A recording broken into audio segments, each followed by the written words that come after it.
Welcome back, ladies and gentlemen, to the She Knows Pro Football podcast. Once again, I'm Alice, aka the NFL Girl. And once again, I got my good friend Dominick here with me from Fantasy Hot Read. Dominick, how you doing? I'm doing pretty good considering. I'm a little confused though, and maybe you can give me a hand with something. I know about with the virus going on and everything, we really need to stay away from other people, and everybody please do that. Stay indoors. Don't be an idiot out on the beach or anything like that. But they're calling it social distancing. This is more physical distancing. I'm all for social distancing, but I just want to know how staying away from Facebook and Twitter is going to help keep the virus in check.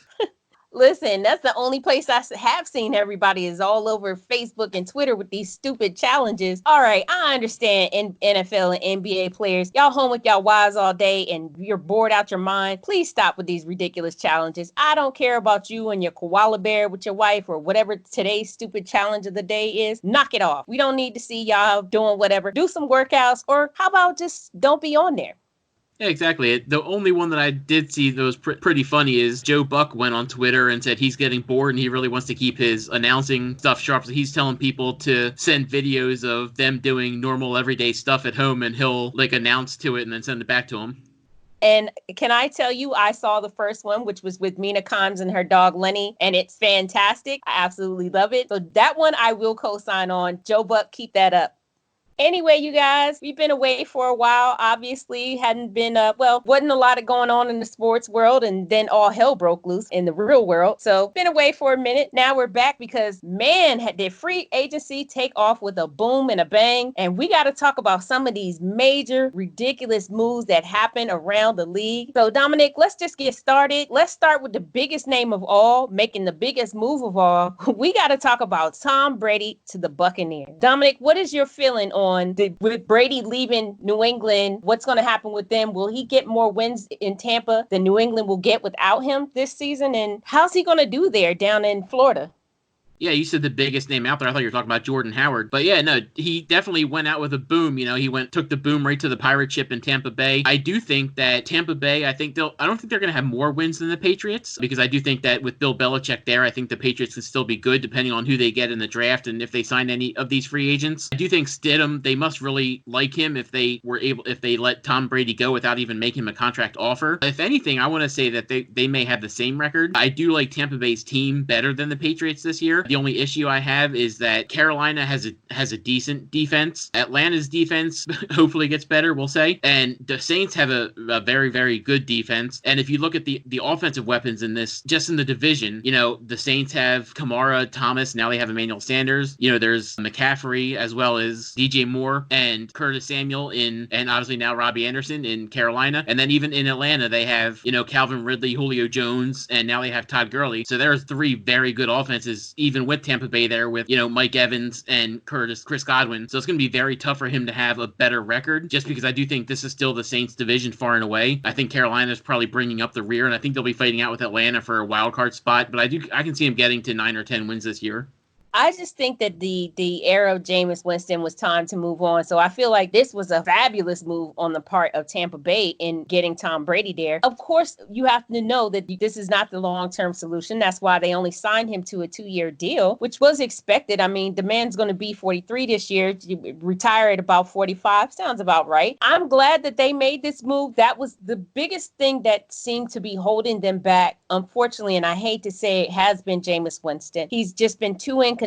I understand that he threw for 5,000 yards last year, but he also threw over 30 interceptions. That's not acceptable in this league. So it was time to move on from him. Getting Tom Brady should help them out tremendously. In particular, like you said, if they make a move to get another free agent quarterback in there, or whoever they end up getting in the draft, bringing in, it would be perfect if they brought in a rookie quarterback for Brady to train up for the next 2 seasons and see where he takes that team into the future. I'm excited for this move. Do I think that Brady will have more wins with the Bucs than the Patriots will have without him? I honestly don't. And for the exact same reason that you're saying, it's because of that division that they're in. The NFC South is a much more competitive division. Now, I will give him credit. They're giving him better receivers than he's probably had in a very long time, possibly ever, other than maybe like the season that they had Randy Moss there. Having Chris Godwin and having Mike Evans there is going to help him out tremendously. They don't have, I don't know what they're going to do as far as their run game is concerned, but just the fact that they're going to have Tom Brady there is going to make a phenomenal difference. I can see the Bucs being more competitive in that South division. Do I think they can beat out a team like the Saints? Absolutely not. Saints did the smart move and re-upped with Drew Brees, and that was great on their part. They're keeping their core pieces together. That's going to help them out this season. I still see them being able to win the division, but I at least see the Bucs being able to be far more competitive than they've been in the last few years, dragging themselves along with a quarterback that was never going to get them into the playoffs. Yeah, the only thing we have to be nervous about now is whether Chris Godwin's going to give up his number 12 to Tom Brady or whether he's going to say no. And if Tom Brady wants to go back to number 10, which he originally wanted when he came into the league, he would have to try and take that from last year's rookie Scott Miller. So they may have a little sway over whether Tom Brady gets his number or not. Well, from what I've heard, Chris Godwin said he is willing to come off it, but I don't know what the deal, what kind of negotiation, if there's going to be a monetary change or anything of that nature. But Godwin said he's willing to come off it. So we'll see what ends up happening. It would be good to see Brady there in the 12. And if Godwin's willing to give it up, then, hey, I don't care. Listen, if he's willing to give me $40,000-$50,000 for it, I'd more than happily take the money. But we'll see what ends up happening. So I'm glad to hear that Godwin said that he is willing to part with the number 12 if Brady wants it. Yeah, maybe they can do a remake of like an Indecent Proposal. I'll give you number 12 for a night with your wife. That would be great. Okay, another big name, I put that in quotes, mind you, that made a big move as far as the quarterback position is Philip Rivers going to the Colts. All those years there in San Diego / Los Angeles playing for the Chargers, they finally had parted ways. They had said that they were going to do it this offseason. They did. And now the Colts have picked him up. Dominic, what does this mean for, Jacoby Brissett? What does this mean for, Philip Rivers? Can he take the Colts further than he took the Chargers in the years that he's been there in, San Diego, Los Angeles? Well, yeah, the first thing it means is that you don't have Philip Rivers to kick around twice a year anymore and make fun of him because you don't like him. Like most Denver Broncos fans don't like him because he always beats you guys and then talks about it afterwards. But as for him in general, this is a great move for him. It's obviously not good for Jacoby Brissett. I think he's going to stay there. He'll be the backup there, which is exactly what he should be. He's a great backup. But Philip Rivers, PFF had the Colts as the third-rated offensive line last year. That's only going to go up this year, especially with Travis Frederick retiring in Dallas. They're going to take a little bit of a step back. Anthony Costanzo is back. Obviously, they still have, the whole monster front line there with Quentin Nelson. The defense is actually taking really good steps. They just got DeForest Buckner. They got him there. They have Darius Leonard there. They're going to do great things on defense as well. His receiving core there is probably just as good as it was in Los Angeles last year. I'm not going to say it's any better because I think Keenan Allen is probably better than T.Y. Hilton a little bit, or they're on the same level. But he has the same level there. But the offensive line is much, much better. They had one of the worst offensive lines in the league last year in Los Angeles. Marlon Mack isn't really Austin Eckler by any means, but Nyheim Hines and him together can be an Austin Eckler and a Melvin Gordon there, so his running back situation is good as well. And he's back with Frank Reich, who was his offensive coordinator in San Diego for a couple of years there, so he's comfortable in the system being indoors. He's not going to have to worry about his arm going into a noodle at his age 38 season. So I really like him here, and I think he can easily lead them back to the playoffs. And with some of the moves that Houston has made for some reason, I think they have to be the favorites in this division. I 1000% believe this was an incredibly smart decision on the part of the Colts. Again, just like the Tampa situation, this is not the long-term solution for the Colts. This is a short-term solution, but that's okay. If you bring in a quarterback, a veteran quarterback that has playoff experience, which Philip Rivers does, that has played with some really great teams, which Philip Rivers has, but has played under some of the best head coaches in the league ever, which Philip Rivers has, you're going to get a positive situation going. Colts fell off because of Jacoby Brissett, unfortunately, and then they started getting plagued with injuries at pretty much every position last year, and that really hurt them. And I really feel like getting Philip Rivers in there is the move that they needed to make, and this was the time to pull the trigger and do it. They will have to absolutely draft a quarterback, but again, in the same situation, like I said with Tampa Bay, this gives them the opportunity to draft someone and have them develop for the next 2 years under someone like Philip Rivers, who's, from what I understand, understand, is really great at helping young players to develop. And I think that will help a young play, whatever young QB comes in there, to be able to play under someone with such veteran leadership, and is a good teacher that can help them to develop and become the quarterback of the future in like 2 seasons. This was really smart if he stays healthy, with which he should be able to do, again, like you said, because he's going to have a much stronger offensive line. The good thing about the Colts is the Colts have one of the better offensive lines in the league, in the entire league. They have one of the better ones. It's just that they haven't had the best quarterback situation. Now they will have a better quarterback situation. I think this is a perfect opportunity. Do I think that they can win the division? Listen, like you said, the Texans made some super ridiculously questionable moves that I don't think necessarily are going to work out in their favor. I think that there's a chance for the Colts to be competitive again. Andrew Luck deciding to retire on the Colts right before the season started really screwed them royal last year. And they had to make a scramble, and they had to start Jacoby Brissett. So they felt like, okay, it's clear that Brissett is not the answer for the future for us. We need to make some moves. This was a fabulous move on their part. Can he take them back to the playoffs? Can he at least make them competitive in the AFC South division? Absolutely. And yeah, again, they're going to have to compete against the Titans. They're going to have to compete against the Texans, but they have made the move in order to do that, in order to be that. And I think that this is a great move on their part. I'm excited to see what happens, and I'm absolutely excited to see that team be competitive again in that division. So I'm ready. I'm ready for the season to start today. I want to see what Phillip Rivers can do there with the Colts. I felt like that the Chargers weren't making moves to, surround him with better pieces, and that really hurt them. In particular on that, I mean more on the offensive line. Don't get me wrong, he had good receivers and he had a great running game with Eckler and Gordon, but it's just the whole point that they never protected him the way they should have, and I feel like he's got that finally now. I think he's going to have a really hell of a good season whenever we actually have a season. So I'm ready for that to begin. Next up, I really want to talk about this one because it kind of excites me and it kind of shocked me at the same time. And we got to talk about Teddy Bridgewater to the Panthers. It meant that end of an era. It meant the end of the era of the Cam Newton era, and the beginning of a new regime. They bring in a new quarterback with that new regime under this new ownership. Dominick, can Teddy Bridgewater be the future and the face of the Carolina Panthers that Cam Newton has been for the last decade?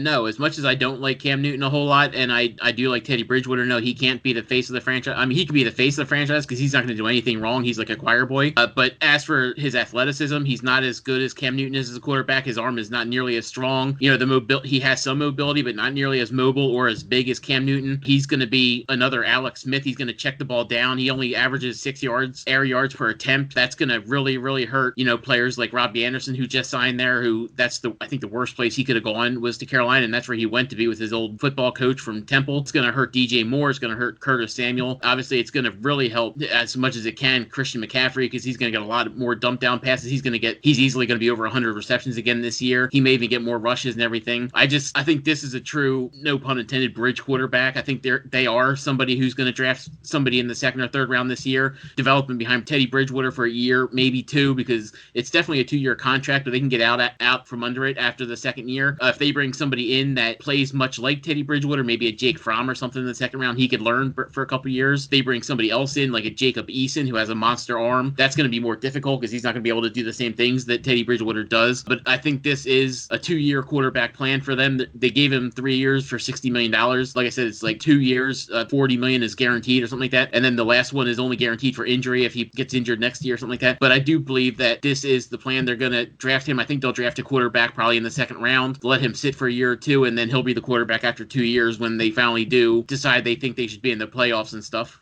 I understand it's a new regime, and with the new regime, you should definitely move on from the things from the old regime, which would include your quarterback. So it makes sense that they would bring in a new quarterback. Do I believe that Teddy Bridgewater is a long-term solution to the problems that the Panthers have? Absolutely not. I'm not saying that Teddy Bridgewater isn't a good quarterback. He is. He's not a great quarterback. He's not going to lead you to the playoffs. He's just not. When he first came into the league, before he, really blew out his leg and there was questions on whether or not he was going to come back. We saw some potential of what he could do. And then in last season, when he was filling in for Drew Brees for those 5 games, again, we saw what he could do and saw the potential of, wow, this guy could really win games or whatever. But again, in the situation in New Orleans, it was one, he has a great running game, he has good receivers, but above all, he has a phenomenal defense. That defense is what kept them in games more than anything. And then he just had to not turn it over. So can he translate that into making the Panthers a competitive team again? I don't know. I honestly don't. I don't think that this feels like this is going to be an off year for the Panthers. This is this isn't the first, like I said, college coach making that transition to coaching in the NFL. He's not. He won't be the last either. It's just, you always got to give them that first year of, feeling their way around the NFL and getting used to working with a, quarterback and a team that's been in the league longer than they have, basically. So I feel like it's a good move on their part to bring in someone like Teddy Bridgewater. This is another team I feel like is going to draft a quarterback and have that quarterback develop for at least 1 to 2 years, depending on how well Teddy Bridgewater plays. Teddy Bridgewater is a good but not great quarterback. That means that they're going to have to lean more heavily on that run game, which is fine. They've got a phenomenal running back in Christian McCaffrey. And if Christian McCaffrey stays healthy, then the Panthers I'm going to give them a 7-9, maybe an 8-8 season. But I honestly feel like 6-10 is more realistic on how they're going to finish this season. Maybe in another year, when they've really gotten into their system, they'll do a little bit better. But I just don't feel like this year is going to be that year. And again, Teddy Bridgewater is not the long-term solution. I do feel like he'll get through this season, he'll get through next season, but they're going to be done after 2 seasons and move on to whoever it is that they've drafted. So I'm sad to see the end of an era with Cam leaving there, but I'm happy to see Teddy Bridgewater get another shot to be a starting quarterback. So I'm happy for him, but I just don't feel like that this is going to be that big of a difference in the lives of the Panthers this season. And that's the whole issue I have with the Teddy Bridgewater signing. As much as I love him, they're like the team in the NBA or whatever that wants to burn it down and start over, and they just don't do it, like the Dolphins every year. Like last year, Cincinnati, I think they actually were tanking last year, and that's how they got the number 1 pick. I think that they could have won some games that they didn't, and that's what Carolina needs to do, but they don't have the guts to do it. They're trying to sort of win just to put a somewhat of a team out there, although Carolina doesn't really care. The fans there, they want this team to be bad this year. They want to tank for Trevor, and they're not doing it. So they're going to be one of these teams that almost tanks, but not quite. And then they end up with like the 10th, 11th, 12th pick in the draft every year, and then they never get better because of it. And one thing, I know it's shocking, but I actually heard it somewhere else, and I completely agree, is this is going to take 2 or 3 years to get turned around. By that time, Christian McCaffrey is going to be in his 7th or 8th year, and he's going to be pretty much wasted. What they need to do actually is possibly, maybe after this year, because he's still on his rookie contract, is trade him to another team that really needs a running back and get some other young parts or some draft picks. That way they have a young running back coming in there at the same time that they have a young quarterback coming up as well. Right. Let's see what happens. I think there's some potential for the Panthers, but I think there's a lot more question marks than answers. So let's see how that turns out for them. Another interesting, well, let's say kind of interesting move was Nick Foles going to the Bears. Now, if we recall, Nick Foles got hurt last year when he was signed this massive, ridiculous contract with the Jaguars, gets there and ends up getting injured. And then Gardner Minshew comes in, and Gardner Minshew does pretty well. So they've decided to move on, get rid of that massive contract. And now he's with the Chicago Bears. So my question for you, Dominic, is it a possibility, considering the way Trubisky plays, that Nick Foles could end up being the starter for the Bears this coming season?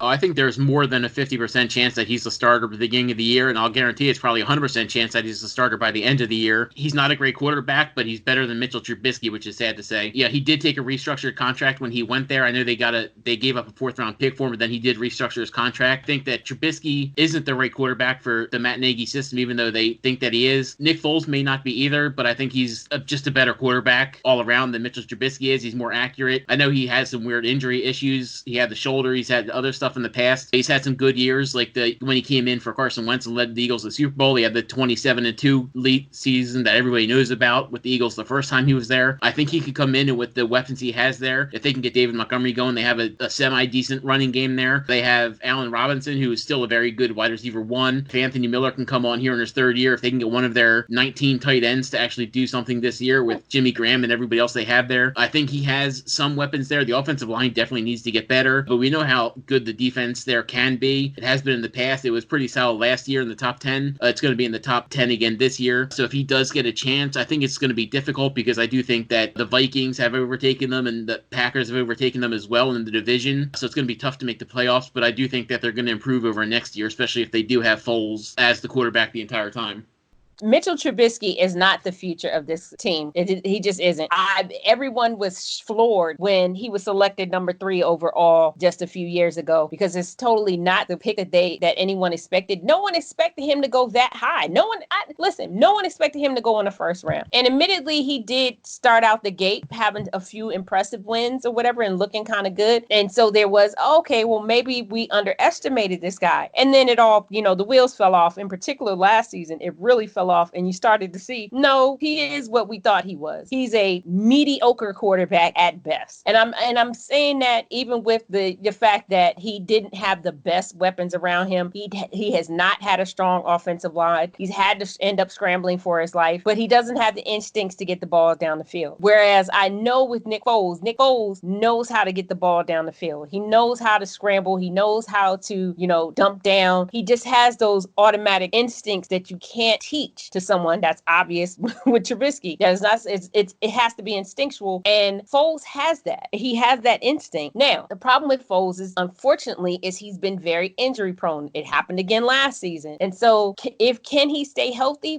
He's always a question mark to me. If he does stay healthy, can he become the starter at some point? Again, they're going to try to move forward with Trubisky as the starter, and then if he gets hurt, bring in Foles, or if he starts to struggle, bring in Foles. I really feel like if they start the season with Trubisky, they're not going to end the season with Trubisky. It's going to end up being Foles because Trubisky is going to continue to expose himself for being a quarterback that does not have the great instincts that you need to know when to take a sack, to know when to dump it down, to know when you got to get the deep ball out. Especially when you got a great receiver downfield like Allen Robinson. It's just ridiculous the way he's played. And then, relying too much on that running game. And don't get me wrong, I like David Montgomery. I hope he has another great season this year. It's not what they had hoped it would be, and I really feel like Nick Foles coming in there may be a better solution. Again, we got to ask the question, is he the long-term solution? No, I do not think that Nick Foles is a long-term solution. Can he last there for let's say 3-4 years? Absolutely, depending on how well he plays and depending on how healthy he stays. Those are two big keys. In particular, his health, because he hasn't been the healthiest. Can he make the Bears competitive again in that NFC North division? This is a very, very, very tough division. And the two teams at the top, the Vikings and the Packers, far exceed anything that the other teams in that division do. Clearly, it's not even close how much the two of them compete so heavily against each other. But can the Bears suddenly become competitive again with the right quarterback situation? Absolutely, because they already, like you said, they already have a top 10 defense. Akeem Hicks is going to be back healthy. That's a big key piece that they lost last season. They've already started making some changes in free agency that are going to help shore up that secondary. This is going to still be a very, very good defense. It all falls on the shoulders of Foles, unfortunately, of how far this team can go and how competitive they can be in that division. Do I think that they can overtake, say, the Packers? No. Can they overtake the Vikings, though, at least? Possibly. We'll see what happens. I definitely have good confidence in them. Do I still think that they're going to end up third in that division? Absolutely. But I'm glad to see Nick Foles land someplace where he at least has a better shot of making some significant progress and potentially being able to help a team get better and at least get to, let's say, I'd like to see them finish this season. I'm going to go say 9-7, maybe even 10-6. I would like to see them be able to do that. And I know for sure Trubisky can't, but I absolutely believe that Nick Foles can. So the next one we got to talk about, Dominic. This one is such an interesting one. Marcus Mariota headed to the Raiders. What on God's green planet? This one is such a bizarre one to me, in particular that they gave him this very lucrative contract over 2 seasons in a very interesting situation. So Dominic, my question is can Mariota become the starter for Las Vegas Raiders over Derek Carr, considering the way that Carr has played in the last 2 seasons? Well, it's obviously that the Raiders wanted to take a gamble on him, so that's why they did it. We do know from Mike Mayock being at basically the NFL Network since it started that he really loved Marcus Mariota coming out of college. We know that John Gruden being at ESPN when he was there, that he loved Marcus Mariota as well with the Fired Football Coaches of America, all that kind of stuff that he did. He loved Marcus Mariota that year as well. That's why they brought him there. It's also quite obvious that they're doing everything they can to get away from Derek Carr. I think that this could be a situation, basically, if you want to call it a Marcus Mariota situation, where Tannehill came in for $7 million and took his job. This could be a very similar situation. And we had talked a little bit off air that yes, this is a 2-year contract for $17.6 million or 17.8, something like that, with $7.5 million guaranteed this year. But what wasn't really reported, which I just heard earlier today, is that yes, it's for $17.6 million for 2 years, but there's a lot of escalators in there where if he plays a certain number of games this year, meaning that he's likely going to be the quarterback next year, that the money actually goes from $17.8 million to like $37.5 million. So they do expect him to definitely at least compete for the starting position here. I think he's more mobile. Obviously, they both have the same issue where neither of them like to throw the ball downfield a whole lot, although Marcus Mariota is a lot better with it, and he started off his career with that incredible, like, no interceptions in the red zone for like the first year and a half of his career and everything. So he is very accurate. He is more mobile, even with all the ankle injuries that he seems to get. He is more mobile than Derek Carr as well. So I think if anything does happen to Derek Carr, that he could take over this job and just keep it and not look back. He has a decent group of young receivers there, with Darren Waller, with Hunter Renfrow there. They just signed your boy Nelson Aguilar there as well. So they do have some decent receivers there. They obviously have Josh Jacobs there, who's a great running back. They re-signed Jalen Richard to be a catching down back there. So I do like the weapons they have surrounding there. They also have a very good offensive line coming back. And I really do think that he has a chance to be the starter in Las Vegas by the end of the year, and he'll probably be the starter in 2021. I 1000% agree with you on this. Derek Carr signed that massive $100-something million contract and then turned to pure D garbage. He has not made the Raiders a better team. He is not showing potential to be the long-term solution for that team. And I hate to say that because I like Derek Carr. He's a very, very good human being, but being a good person doesn't necessarily make you a good quarterback, unfortunately. And in this case, he's not a great quarterback. He just isn't, And so I just feel like, is Marcus Mariota the long-term solution? Keep in mind, Marcus Mariota has led his team to a playoff, to a playoff series or whatever. Did they, end up ultimately getting to a Super Bowl? No, but it's the fact that he was able to lead his team into the playoffs. He has great scrambling ability. He has great, instincts with the ball. He just has a tendency to get hurt, and he kind of had some really issues this last season, which ended up getting him benched. It's fine. I think that he will show more promise here in Las Vegas than he did in Tennessee. I think that he's surrounded with better pieces. He's going to have better offensive weapons. He's going to have better offensive line. I see so much potential in Josh Jacobs. I'm so excited to see what he's going to do in his second season. So there's a lot of question marks with this team. There's a lot of things that we're still not 100% sure about, but I do feel like they're going to try and move forward with Derek Carr as their starter. That is their absolute plan, with Marcus Mariota being the backup. But I do feel like at some point, Mariota will become the starter for that team, just because I feel like he has more upside than Derek Carr does. That's just my personal opinion. I know people will disagree with me on that, but to me, there's just more potential upside with Mariota than there is with Derek Carr. Derek Carr is at his peak, and his peak is only mediocre. Whereas Marcus Mariota has shown his peak, he can get his team into the playoff. And so that's what I feel is going to be the driving factor that help them make the decision that they're going to have to move on, and maybe Mariota will help push them a little bit further and make them competitive in that division. They should not be finishing fourth in that division, considering that the AFC West is not that tough of a division. So that's just my opinion. So we'll see. I'm excited for it. And again, I want to see what Mariota can do. And I'd like to see the Raiders move on from Derek Carr. I just don't think that he's the answer to the problems that they have there. Yeah, and don't forget, I mean, it wasn't Patrick Mahomes, it was Alex Smith, but it was still Tyreek Hill, Travis Kelce, and Kareem Hunt. And in the wild card round, Marcus Mariota led Tennessee into Kansas City when I think they were like 11-point underdogs and beat the Kansas City Chiefs outright in the wild card playoffs. So he does have some, playoff potential. He does have some, stick to it. He does have some ability in him, obviously, to be able to do that and win some big games. 1,000%. And that's why I'm excited to see what he can do there in Vegas. So, Dominic, we got to talk about what do we want to call this? The highway robbery, the ridiculousness that is Bill O'Brien. We have to talk about this ridiculous, I don't even know how to describe this. DeAndre Hopkins was traded to the Cardinals for David Johnson. My God. Dominic, please tell me Bill O'Brien has some type of genius move that the rest of the planet cannot see. What the hell is going on here? And will DeAndre be able to have the same type of chemistry and play at the same level with Kyler Murray that he was playing with Deshaun Watson?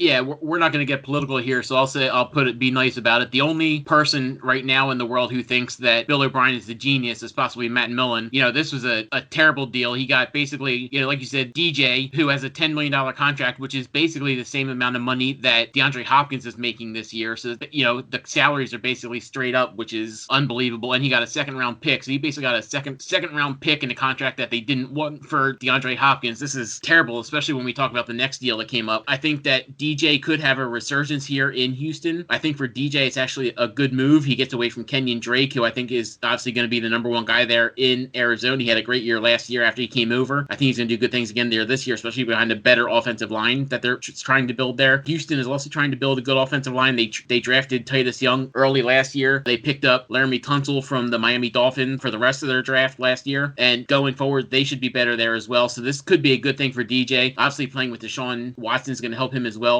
For DeAndre Hopkins, if this is going to ding him, it's going to be very, very minuscule that it dings him. I think, obviously, we've seen what Deshaun Watson can do. At this point, he's a better quarterback than Kyler Murray, but I think they have the same type of skill set. They can both run around. They can both throw the ball deep. They both have pretty strong arms. So I think if Kyler Murray comes into his own and what we think he could do this year and being the next second-year quarterback to win the MVP after Patrick Mahomes and Lamar Jackson, then he stays right where he is as a wide receiver number 1 or 2 overall in fantasy. I think at worst, he maybe slips to the number 4 or 5, still wide receiver 1, but the number 4 or 5 overall behind maybe Julio Jones and obviously Michael Thomas and who knows who else, maybe Tyreek Hill. But this is basically a lateral move for DeAndre Hopkins. He's a great player. He's only 27 years old. He's just coming into the prime of his career. He'll be there for a long time. They're going to restructure his contract. They're going to make him the leader of the team after Larry Fitzgerald retires. So this is a great move for DeAndre Hopkins. Gets him out of Houston, where obviously he didn't want to be, and obviously Bill O'Brien didn't want him there either. He seems to just take his pettiness way too far, and if he doesn't like somebody's personality, or in this case, baby's mama's or whatever he was saying, which I don't know if it's true or not, that he just gets rid of them, and you can't or NFL, you can't just get butthurt over one thing and just get rid of somebody because you're going to lose your job over it. And hopefully this could be a move that costs Bill O'Brien his job. It kind of seems like he's ruining this team just like Chip Kelly did for the Eagles the year before he left. Honestly, Dominic, I don't think I understand this trade at all, other than Bill O'Brien must clearly have some kind of issue with DeAndre Hopkins. There was rumor, which Nuke has shot down, that there was a mention of, in a face-to-face meeting, Bill O'Brien brought up the name Aaron Hernandez, and that kind of just totally and completely soured the relationship between them. If there's any truth to it, the good thing about Nuke is Nuke has been the professional and said, I don't have any beef with Bill O'Brien or the Texans. He's being the bigger person about the whole situation. He was like, I wish the team well. I'm moving on. I'm not focused on that anymore. I'm moving on with my new team. And I appreciate DeAndre for being able to do that, for not, basically doing what other players have done when they've been traded and basically shit on their old team. He's been a professional about it. Do I think that he is going to have a better season in Arizona than David Johnson's going to have in Houston? 1,000%. Kyler Murray, I understand, he had a bit of a shaky start. He did win some games. He did tie a game. I think that he has so much upside. He just needs a good quality wide receiver 1. And that's not taking anything away from the receivers that they've had there. They just didn't have a true wide receiver 1. Now they do. They're going to have Nuke there, and I think Nuke was going to be able to take over at that starting position and be the true wide receiver 1 that they need. And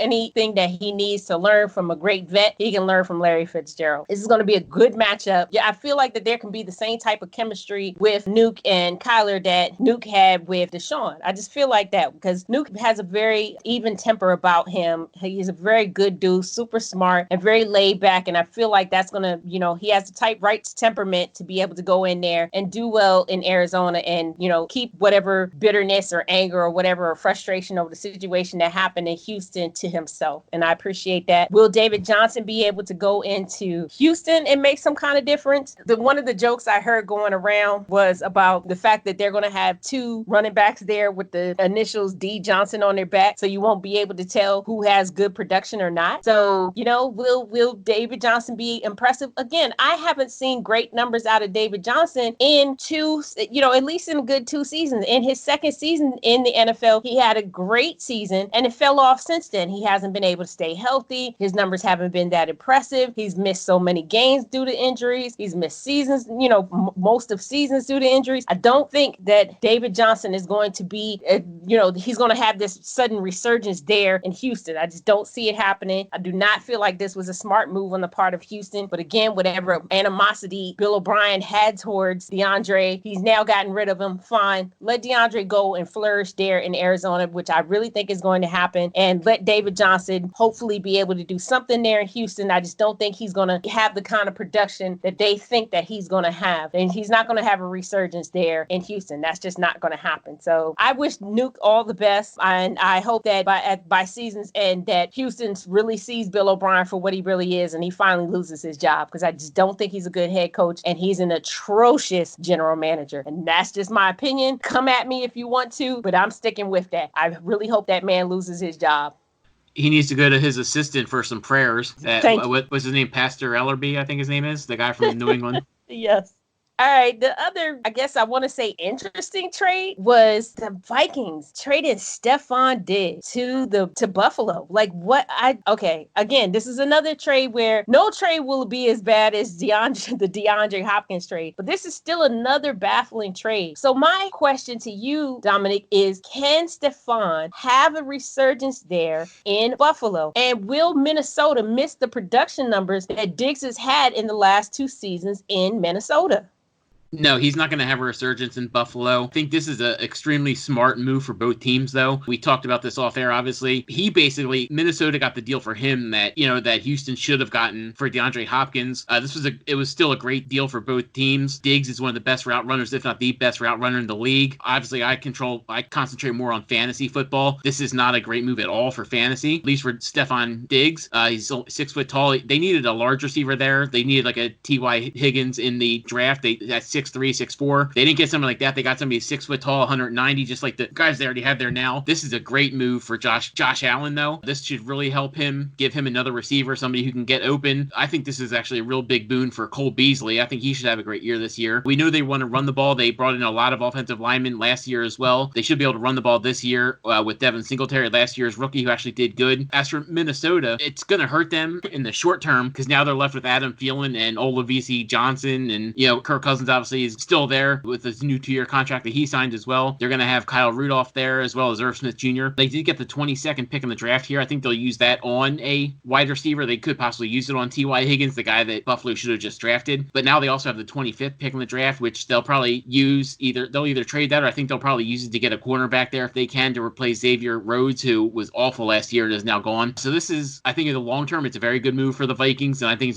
long term, it's a very good move for the Bills. In the short term, I think it's much better for the Bills than it is for the Vikings, but I do like what both teams got out of this deal, and this is still going to keep Minnesota above Chicago in the NFC North. I do think that Green Bay is still better than Minnesota, and with everything that's going on with New England, with them probably taking at least somewhat of a step down, I'm not going to go out there and say like last year when everybody was saying, oh, Cleveland's going to win the Super Bowl. I'm not going to say Buffalo's going to win the Super Bowl, but I do think that they have to, again, like I was saying with the Colts, they do have to be the favorite to win this division now.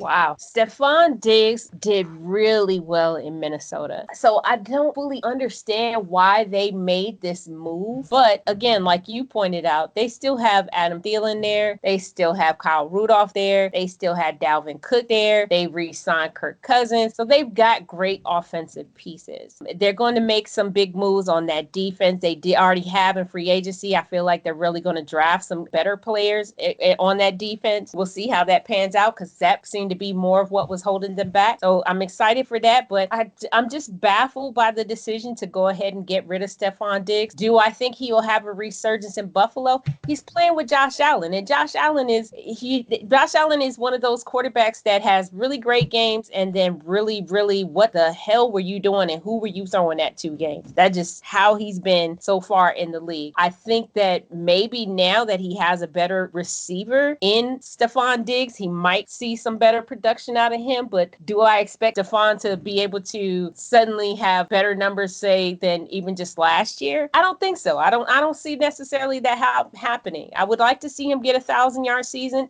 There is some potential there for him to do that, but we'll see. He has to stay healthy. They have some pieces there that will help him. I definitely got to see something out of them, and I don't necessarily know that him there in Buffalo, it was a great move for him personally. Is it a great move for Minnesota? Like I said, it's not a tragic loss for them because they were relying more on Thielen anyway. And Stefon was getting a little too mouthy, complaining a little too much. I think that's part of what made them decide that this was now the time to pull the trigger along with that contract. So yeah, I think he'll do well there in Buffalo, but I don't think that he's going to have this sudden 1,400 yard seasons and 14 touchdowns or anything. I just don't see that happening there, but I wish him well there in Buffalo. As far as Minnesota, they'll be fine without him because they did so well. They didn't lean real heavily on him this past season. They're going to be just fine. Both of them got something out of the deal, and I wish Stefon the best of luck there in Buffalo. Hopefully he can do something.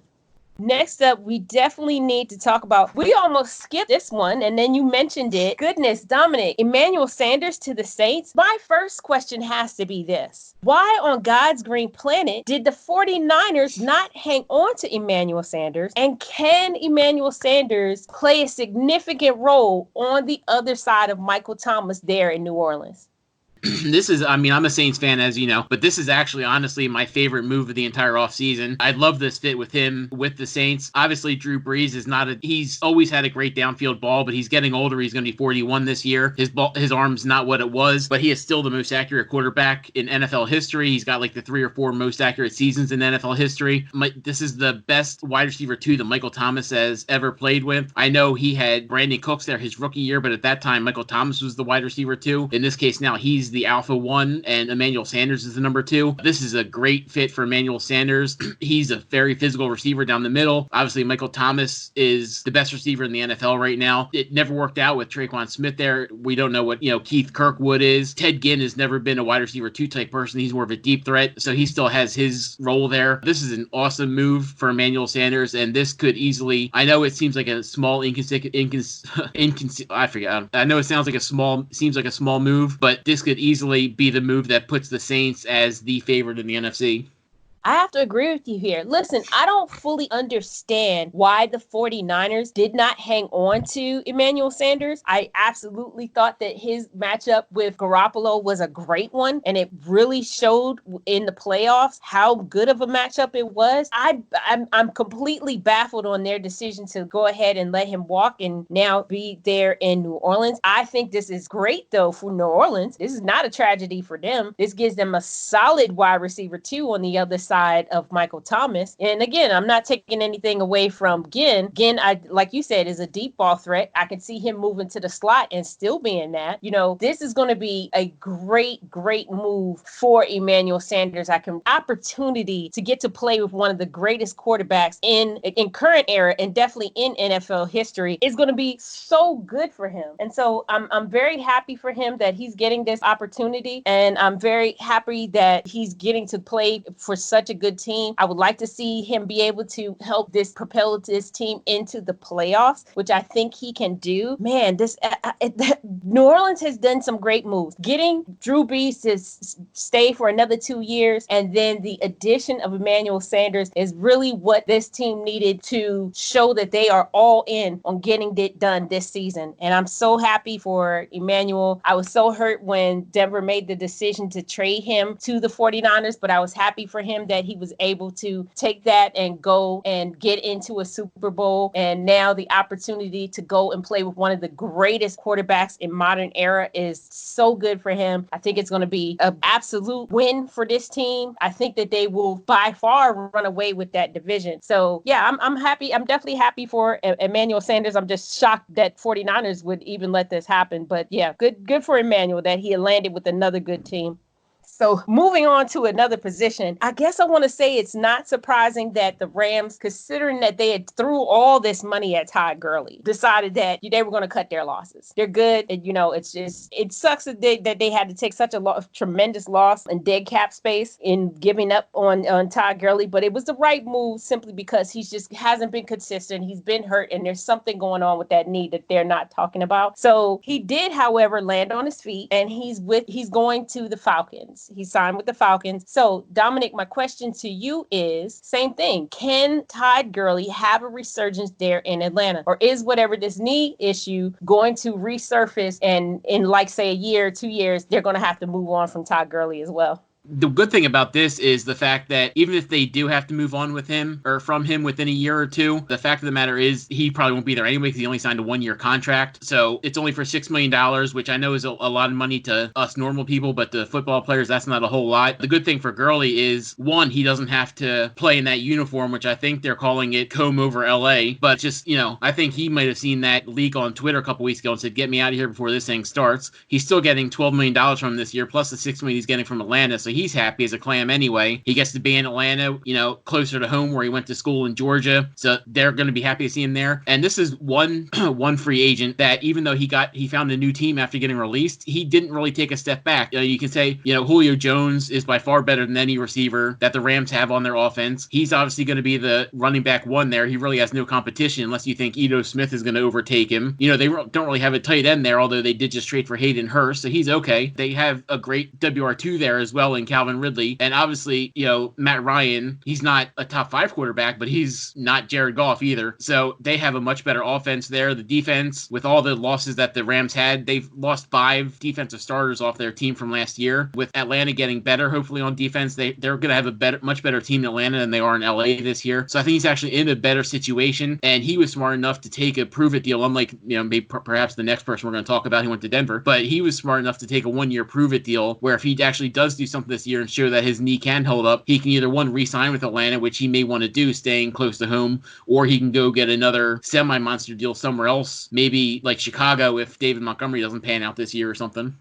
My thing is, I feel like this was a smart move on the part of the Rams. That contract was massive, and it wasn't the best decision for them to do. Running backs have a tendency to get injured and don't last more than, say, 4 or 5 years. You have the rare exception that, some that'll last as many as 7 or 8, but the typical length of a career of a good running back at their peak is only about 3 to 4 years. And they know that they made a poor decision in signing Todd Gurley to that huge contract.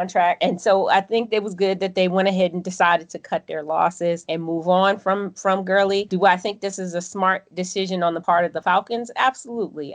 You knew that Devonta Freeman wasn't the answer there, and it was time for them to go ahead and move on. And bringing Gurley there, who has a history in Atlanta, like you said, he played for Georgia, has a history in that state, played in that stadium before. I think that this is going to be good. He could have a little bit of a resurgence there.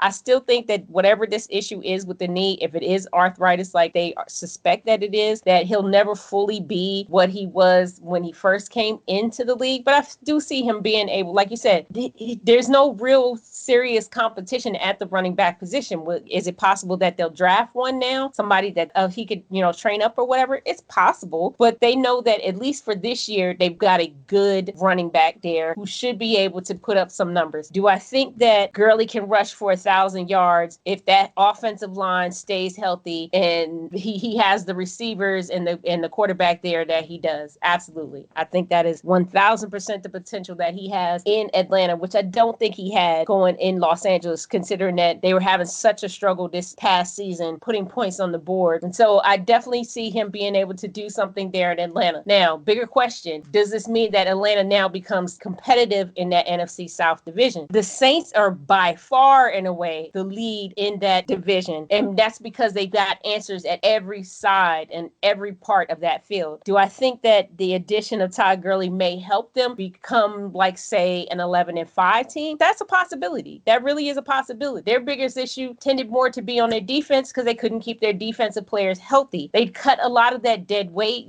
Desmond Trufant. They got rid of a lot of people who have been injured over the last few seasons, who haven't performed well for them over the last few seasons, bringing in a lot of new fresh talent, fresh faces, going to pick up a lot of defensive players in the draft. That's the side of the ball that they need the most work on. So I do think that he can help this team to at least finish, I'll say, second in that division. They're not going to beat out the Saints. I just don't feel like any of the other three teams in that division will beat out the Saints, in particular because they just went out and got Emmanuel Sanders as their WR2, which was what they seem to have been missing a little bit last season. So I'm excited to see what Gurley can do. I can see him bringing the Falcons up to second in that division, but that's about the extent of how far I think they can go. Will they make it into the playoffs? Considering that that's one of the things that changed this season. More teams are going to make it into the playoffs. It's a possible that they could get in as a wild card, in the new breakdown of the way that the playoffs are going. It's a possibility they could get in. So we'll see. I definitely think that this is an opportunity for Gurley to show that whatever it is going on with his knee is not what's been holding him back, having the type of production that he knows that he still has in him. And so I want to see him do that this year in Atlanta. And I'm excited to have him get an opportunity to prove that what part of what was hurting him was that offensive line and working with a quarterback like Jared Goff. And maybe this will be the opportunity for him to really show that he still has it in him and still be a great running back there.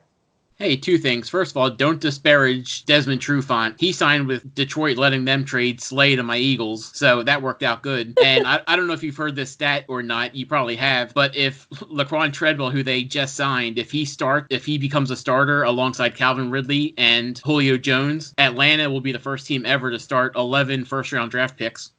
Which will be amazing. And like I said, that's absolutely why I think Atlanta has the potential to finish second in that division and make one of these, like I said, with the breakdown of the way that the playoffs now are, they could absolutely make one of those wild card slots because I can see them being able to finish 10-6 or 11-5 this season. So absolutely think that this is a good move. And I'm sorry for disparaging Desmond Trufant, but hey, like you said, it ended up working in the Eagles' favor more than any team.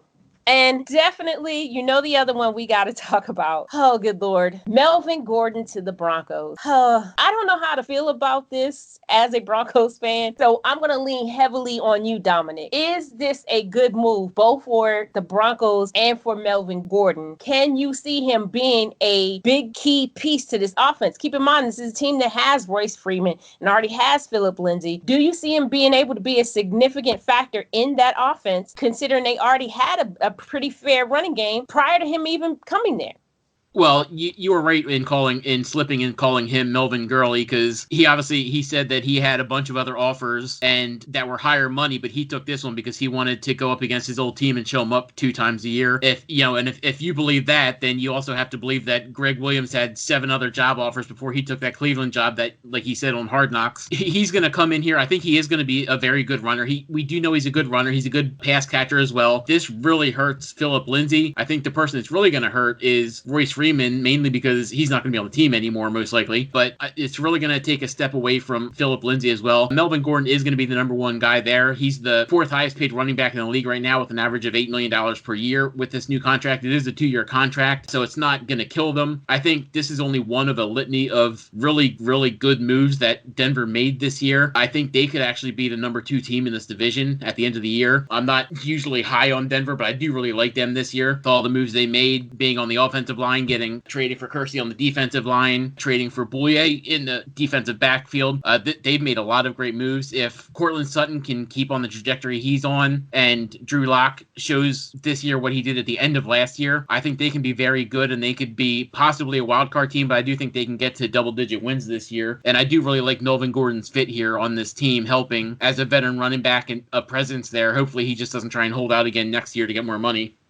Yeah, that wasn't smart in Melvin Gordon's part last year, trying to hold out for more money, because he absolutely was not going to get it, considering the fact that they had Austin Eckler there, and Austin Eckler was able to put up great numbers without him there. I can say that as someone that owned Austin Eckler on their fantasy team and can tell you how great he did for me. And Melvin Gordon coming back actually hurt me tremendously. But I do think Melvin Gordon, he's still young. I still see him having so much potential. Can he come there and overtake the starting running back position over, say, Philip Lindsay? I don't know. I don't see that happening. Philip Lindsay is such a good running back. Now, what does that mean for Royce Freeman? Yeah, I'm with you on this. It definitely probably means Royce Freeman is done there, and that they will, do running back by committee with Gordon and with Lindsay. Do I think it's a good fit? I know for Gordon, he thinks it's a good fit because this gives him an opportunity to face his old team. Is it good for Denver? I can see where it will pan out in their favor over the long term. So as much as it hurts me that they bringing in another running back, which I didn't feel like was one of the things that was holding them back this past season. The main thing that was holding them back has been on that defense, which I still feel like they haven't fully addressed. It's definitely on that defensive line because so many people were hurt this past season. It's some issue still on that offensive line,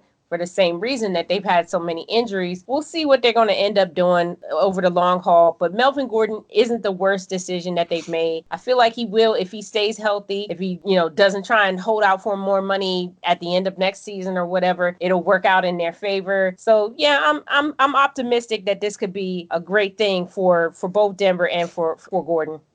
So we talked about all the free agents that are, moved around and everything. But Dominic, we got to talk about two players who haven't landed new homes. And the first one I want to talk about is Jameis Winston. Jameis Winston, at best, is inconsistent. At worst, is horrendous as far as a quarterback is concerned. And the Buccaneers, having brought in Tom Brady, saw no need to keep him there. So my question to you, Dominic, is do you see Jameis Winston finding a home this season and playing for a team? And if so, what team could use a quarterback like him? That's where it gets tough. I think that he is going to find a home, but I don't think it's going to be a guaranteed starting job, or maybe even not even a starting job. I would have pegged him to go to New England, but I think that's out now that they brought back Brian Hoyer and they do have Stidham there. He could still go to Los Angeles, even though they claim that they are happy with Tyrod Taylor. I don't know how they could be. He's just a guy there right now, but it is going to have to be a place like Los Angeles where he can compete for a starting job. I do agree with what I heard from Michael Lombardi today. He just needs to find a place, even if it's as a backup. And Cam Newton's kind of the same way, but especially Jameis Winston with his wild inconsistency, he needs to go to a place where they have a great quarterbacks coach, where even if he's not going to start, he can shine a little bit in practice and get, not even get any games, but just shine a little bit, work himself up, get more practice and everything. Obviously, he's not going to do that with Bruce Arians, although that would be great. Or even if he went to, Kansas City and sat behind Patrick Mahomes and just learned from Andy Reid like Patrick Mahomes did the first year he was there. But if he goes to I think that's what he's going to end up having to do, is at least for 1 year, he's going to have to take a backup job, whether it be Atlanta or whether it be Kansas City. I think he's going to have to wait until after the draft as well. So if Miami, for some reason, if they shock everybody and don't take Tua or don't take a quarterback, they may go after him. That way he can fight it out with Ryan Fitzpatrick. That may be his best bet of getting any starting position, but I still don't even think that's going to happen. So if anything, it's going to be a backup job somewhere with maybe the promise that he'll have a chance to compete for a starting position. So I am shocked that you believe that he will land somewhere. I'm going to be honest, I do not see him landing anywhere. I know that sounds harsh, but the man was given 5 years to prove himself. 5 years he has been in the league. Him and Mariota were both given opportunities, and Mariota at least was able to take his team to a playoff one season. And therefore, that is why that he's been given an opportunity to go and, if nothing else, be a backup in Las Vegas, or potentially play, compete for the starting role. Jameis, 1,000% I agree with you. He's going to have to wait till after the draft to see where he can possibly have some type of role at all. At this point, anybody that's still out there is most likely not going to see any movement until after the draft, because they're waiting to see who they can draft and what pieces they can bring in without having to go to a veteran player that doesn't have, that is only, like I said, so at best. I do not think that that Jameis Winston is going to land someplace simply because after 5 years, if you haven't been able to do anything, you haven't been able to take your team to a playoff, you haven't been able to make your team more competitive in that division. It's such a terrible situation. If Bruce Arians, who's an absolute wonder when it comes to being able to work with any kind of player and turn around any kind of player and at least make them decent, if nothing else, cannot work with you, if he already sees that there's no future possible with you, then yeah, it's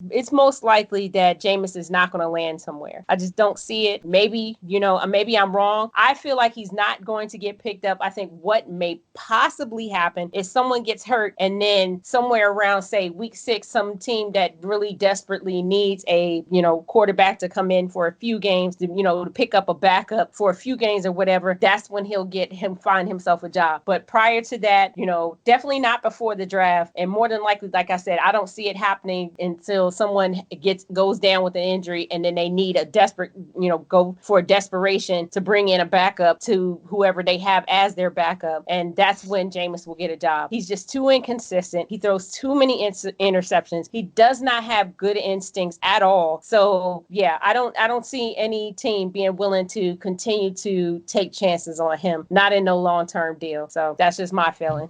Yeah, I definitely don't think it'll be a long-term deal. If it were me, no, I wouldn't sign him, most likely. But the fact that he was a number 1 overall draft pick and it's only been 5 years, he did have over 5,000 passing yards last year. And even though he had 30 interceptions, he also had 36 touchdowns. And that does count for a lot in this league, especially when everything is throwing. We do see that you really need a good backup quarterback if your quarterback does go down. So I'm not saying this is going to happen. They don't have a whole lot of cap space. They may actually draft somebody because they don't. But we saw what they had last year with Mason Rudolph and Duck Hodges. So you might want to watch out for Pittsburgh taking a chance on Jameis Winston to back up Big Ben in case he doesn't come back from his elbow. No, that's a possibility. That's a good potential place for him to go, and be behind not just Big Ben, but also behind Duck and be there as like a third option if, like you said, if Big Ben gets hurt. But I don't see him, again, I still feel like all of this is going to have to wait until after the draft and see where all these quarterbacks that are out there waiting to get drafted, see where all of them land and then see where he may end up. I don't feel like anybody's going to take a chance on him prior to that when they can potentially draft a quarterback that has more skill and has more upside than he clearly does. So we'll see though. And last up, but definitely the biggest and most, I guess not surprising because we all saw it coming probably since the end of last season, the Carolina Panthers have parted ways with Cam Newton. They have a whole new regime, new ownership, new coaches, everything. So this wasn't a complete shock that they made the decision to move on. Dominick, unlike Jameis, who I have questions about even landing anywhere, where do you see Cam Newton landing? And can he lead a team? Can he have a resurgence and lead a team back to the playoffs? Let's say maybe not this season, but like in the next couple of seasons. I think he can. I do agree with you. I think he's better prepared. He's a better quarterback overall than Jameis Winston is. Obviously, he doesn't throw the amount of touchdowns that Jameis Winston does. His career touchdown rate is only 4.7, but his interception rate is much lower as well at only 2%. The only problem I see as we were talking off air and as everybody's said on numerous different podcasts, the fact that he cannot be checked out by the team doctors is what's limiting him. Obviously, with everything that's going on in the world, he can't get to different team facilities to get checked out, so that's what's keeping him from getting the trade. But the fact that his own former coach who had him for his entire career in Ron Rivera was able to trade for him or Kyle Allen, and he said, I'll give you a 5th round pick for Kyle Allen, but I won't give you anything for Cam Newton, kind of says something about maybe not what he thinks about him, but what he thinks about maybe how he's healed. And the problem is that all the starting quarterback jobs right now are filled unless you want to say Jameis Winston or Cam Newton end up in Chicago if, neither Foles or Trubisky, if they feel neither of them are going to work out and they release one of them and they bring one of them in there to take over as starter, which is be shocking to do, but it's, worse things have been done. The only thing that I'll say right now, and this obviously would never happen, but we're talking hypotheticals here until anything happens, it's all hypothetical. What if the Cincinnati Bengals said, you know what, we have Joe Mixon here, we have AJ Green, we have a good receiver, we have a great running back, we have a running quarterback in Cam Newton that can come in here and even help out Joe Mixon even more. So why don't we just bring Cam Newton in here, sign him for 2 years, $30 million, whatever it is, 2 years, $40 million. And then instead of using the first pick on Joe Burrow, we use the first pick to upgrade that defense and get Chase Young. Wow. I never even contemplated that as a possibility. But my goodness, Dominic, that would be phenomenal. Here's the thing. Do I think the Bengals are willing to take that big of a risk and miss out on the opportunity on getting Joe Burrow, considering the way Joe Burrow played this last season? Now, better decision, could they pull off both? Could they be able to pull the trigger and pull off both of those instead of having to choose between Cam Newton and Joe Burrow? Could you sign? Listen, no one's beating down the door of Cam Newton. Again, like you said, because we don't know how healed he is from that shoulder injury, the Liz Frank injury. We don't know, is he capable to throw the deep ball like he was several years ago, that when he was the MVP, when he took the team to the Super Bowl? Is he back up to that level and that caliber? We don't know. We can't tell because no one can bring him in to test him and have him see the doctors and have him throw the ball. And so because of that, that's what the hesitation is with everybody. Cincinnati would be a great fit because he has, like you said, he would have AJ Green will be back healthy. John Ross will be back healthy for however long. Joe Mixon is there. Oh my goodness, that would be such a, I'm sorry, you got me excited now. That would be such a good fit. And then again, if you sign him to say, let's say a 2-year, let's say you only sign him to a 1 year. Let's do a 1 year, $15 million, 1 year, $12 million deal, a prove it type deal, and then still draft Joe Burrow with the idea that you can have him start for that 1 year and allow Joe Burrow not to have to come in. Because right now, as the Bengals stand at this particular time, Joe Burrow has to be ready to start like immediately. If you have somebody there like a Cam Newton, that would give you the opportunity to let Joe Burrow sit for a year and really learn the system and learn to be a NFL level quarterback and what it's going to take, in particular behind someone as good as Cam Newton. That would be a phenomenal fit. So it's a possibility. I'm not saying a realistic, but that would be a great fit. Again, you pointed out the fact that why hasn't Ron Rivera pulled the trigger and brought him there to Washington, considering that he just went ahead and pulled the trigger on Kyle Allen and brought him there? I think it's for the same reason. This Liz Frank injury has everyone hesitant about bringing him in, and the shoulder injury. Both of those have people questioning whether or not he's fully capable of being the quarterback that he was a few years ago. And do you take a chance with sight unseen that he's ready to go? But it's a possibility that after the draft that people all start pulling the triggers and bring him in. I think the Bengals would be a great one. Washington would be another good one because Washington would give him the opportunity to coach up someone. Kyle Allen, I'm sorry, is not the future. Dwayne Haskins has the potential to be the future, but he's still very raw and very young, and being able to, be behind a quarterback like Cam Newton would be great. But again, everyone's hesitant on Cam Newton because of this injury. But I'm all for the Bengals one. That was a great one right there. I do see him landing somewhere. I do see him having a good season once he can prove that he's healthy and someone is willing to take a chance. Whoever team gives him an opportunity and gives him a chance, he's going to give it everything he got for that team to show that he isn't washed up, to show that the injuries is what's been keeping him back, and the fact that he's had to scramble for his life because he's had terrible offensive lines. I think he will have a great season once somebody's willing to take a chance on him, and I'm excited to see it. And the Bengals one would be a phenomenal fit. I'm glad you said that one, but I'd also like to see him be reunited with Ron Rivera. I just don't know how realistic that is. Now, here's another one, and I don't think it would happen either, but if we think that Miami is really stuck on Tua and they want to use Ryan Fitzpatrick for another year, which they may not want to, what if Cincinnati traded down from 1 to 5 with Miami, let Miami take Tua at 1, or they could take Joe Burrow, then they would get the 5, 18, and the 37 in return, and then whether if Tua dropped to 5, or if Miami took Tua at 1 and maybe Burrow dropped to 5, then take them there and still have the 18 and 37 pick. And sign Cam Newton. Wow. You were picking some really great spots for him to go. And I'm excited for all of these. I want Cam Newton to still be in the league. I want him to get the opportunity to get out there and prove people wrong and show people that now that he is fully healthy, which I follow him on social media and I've seen him making the throws. I've seen him, being in up until they closed the facilities. I've seen him out there training and working out and all the things that he's doing. So I know that he is trying to prove that he is fully healthy. I want to see some team give him an opportunity. I'm so excited for the potential that he has and what he can do. And so, yeah, I can't wait. And you pointed out some great teams for him to land on. So good luck to Cam. I hope he ends up landing somewhere. Well, you guys, that's all. That's all. We could go through every single free agent that's out there, and we could go through all the players that have signed different places. But those were the big ones that I really felt like that we definitely had to cover. The draft is coming soon. We hope. We'll see. We may get into some draft coverage where I'm kind of waiting to see how everything shakes out in the world right now. I'm asking all of you guys to please stay safe, stay home, avoid going out as much as you can. Really practice social distancing. Be safe, be cautious, be smart if you do have to be out there. I'm huddled down, so I want to see you guys huddled down as well. And just be cautious, be careful. That's all the time we have.